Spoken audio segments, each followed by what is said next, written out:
আজকে সমস্ত SSC GD exam qualify অ্যাসপিরেন্টদের জন্য খুবই খুশির খবর। কারণ তোমাদের যখন এসএসসি জিডির 2024-এর নোটিফিকেশান আউট হয় তখন 26,000 সামথিং কিছু ভ্যাকেন্সি ছিল।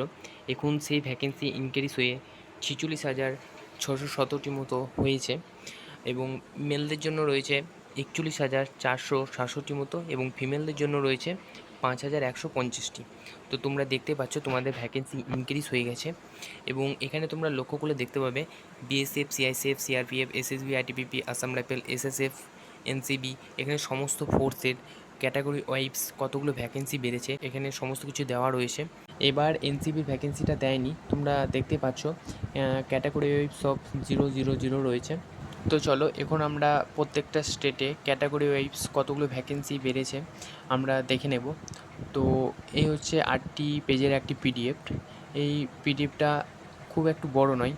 পিডিএফটা চাইলে তোমরা আমার হোয়াটসঅ্যাপ গ্রুপ বা টেলিগ্রাম গ্রুপে জয়েন হয়ে ডাউনলোড করে নিতে পারো। আমি এভাবে উপর দিকে স্ক্রল ডাউন করে উঠে যাচ্ছি, তোমরা ভিডিওটা মাঝখানে থামিয়ে জুম করে দেখে নেবে তোমাদের নিজের নিজের স্টেটে ক্যাটাগরি ওয়াইজ কতগুলো ভ্যাকেন্সি বেড়েছে। আমি ফোনের মাধ্যমে ভিডিও বানিয়ে থাকি, তাই ফোনের স্ক্রিনে পুরো পিডিএফটা আসছে না। তোমরা দেখতে পাচ্ছ লেফট সাইড থেকে স্টেটের নামগুলো কেটে যাচ্ছে।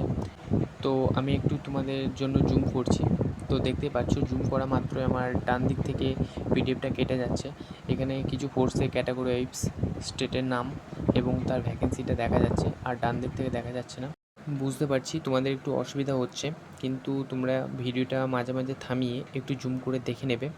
আর আমি সেই সব অ্যাসপিরেন্টদের বলবো যারা এক্সাম কোয়ালিফাই করে গেছো, ফিজিক্যালের জন্য প্রিপারেশন নিচ্ছ, খুব ভালোভাবে প্রিপারেশন করতে থাকো, কারণ তোমাদের কাছে এটা বিশাল বড় একটা অপরচুনিটি। কারণ তোমরা দেখতে পাচ্ছ তোমাদের 26,000 প্লাস ভ্যাকেন্সি ছিল, আজ সেই ভ্যাকেন্সি ডবল হয়ে গেছে, ভবিষ্যতে আরও বাড়তে পারে, এখনও পর্যন্ত ঠিক নেই। আগের বার যেমন দুবার ভ্যাকেন্সি ইনক্রিজ হয়েছে, তাই তোমরা জমিয়ে ফিজিক্যাল প্রিপারেশন নাও। ফিজিক্যালের সাথে সাথে মেডিকেলটাও প্রিপারেশন নিতে হবে, কারণ মেডিকেলেও অনেকজন বাদ যায়। আর তোমরা তোমাদের থেকে 100% দাও এবং 100%-এর থেকেও বেশি কিছু যদি হয় সেটাও দেওয়ার চেষ্টা করো। আর তোমরা এটাকে একটা সাধারণ এসএসসি জিডি কনস্টেবল ভেবো না। এই জবটা যদি তোমরা একবার পেয়ে যাও, তো এখানে ডিপার্টমেন্টাল এক্সাম দিয়ে তোমরা অনেক উঁচু পোস্টে যেতে পারবে। আবার এখান থেকে তোমরা ব্ল্যাক কমান্ডেতেও চান্স পেতে পারো। তো আমার এই ভিডিওটা যদি তোমাদের হেল্পফুল হয়ে থাকে তাহলে আমার ভিডিওটাতে অবশ্যই একটা লাইক করবে এবং ভিডিওটা বেশি করে শেয়ার করো। যারা এখনও পর্যন্ত জানে না যে এসএসসি জিডির ভ্যাকেন্সি ইনক্রিজ হয়েছে, তো তাদেরকে বেশি করে শেয়ার করো এবং তোমরা সুস্থ থাকো, ভালো থাকো এবং জমিয়ে প্রিপারেশন নিতে থাকো।